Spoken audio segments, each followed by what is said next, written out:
On passe à la question dette, une question qu'on pose à tous nos invités. Selon une récente enquête du Journal du Net, justement, sur les députés qui ont endetté la France, vous avez voté par 2 fois, en tant que député, des budgets en déficit. Par 2 fois, pas par 2 fois, depuis que je suis député, j'ai toujours voté un budget en déficit parce qu'on n'a pas eu un budget en équilibre depuis 81. En l'occurrence, 2 budgets depuis 81, justement. Pourquoi voter des budgets quand ils ne sont pas équilibrés?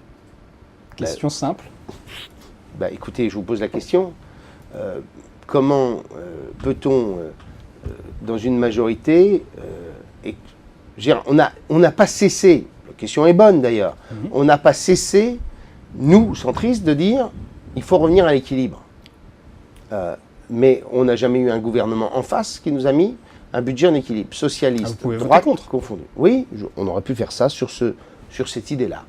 Sauf que dans le régime parlementaire, il y a un principe de base, c'est que quand on ne vote pas le budget, c'est l'expression de la sortie de la majorité. Donc c'est un peu compliqué. Mais en effet, j'eût été probablement malin.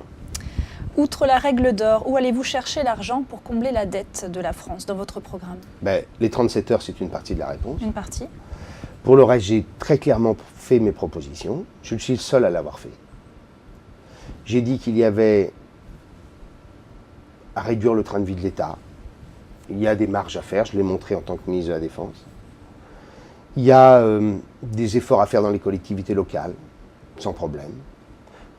J'ai évoqué des pistes tout à l'heure sur la sécurité sociale. Je pense que par exemple pour l'assurance maladie, on pourrait mettre en place un système de reste à charge. En clair, quand vous avez des niveaux de ressources élevés, on pourrait estimer que vous ne soyez pas remboursé en totalité de vos dépenses de sécurité sociale. Donc en clair, on fait évoluer le reste à charge entre les gens modestes et les gens ayant des niveaux de ressources considérables. Est-ce que pour moi, il est aussi fondamental que cela que lorsque je vais acheter des antibiotiques pour mon petit garçon, je sois remboursé? Je préfère qu'on ait un système de remboursement dans lequel on ne soit pas dans la situation qui est en train d'apparaître en France, où des Français refusent et renoncent à se soigner faute d'argent. Ça, c'est du côté dépenses. Du côté recettes, il y a une mesure qu'on pourrait prendre tout de suite.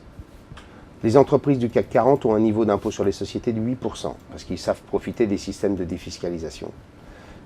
Une PME dans mon village, elle paie 33% d'impôt sur les sociétés. Eh bien, moi, je dis taux minimum 15%. C'est 8 milliards immédiatement. Je considère qu'on peut continuer à raboter les niches fiscales, 4 milliards. Et je prends mes 37 heures, c'est 12 milliards immédiatement. Moi, je suis capable de revenir très rapidement en dessous des 3% d'endettement par rapport au PIB.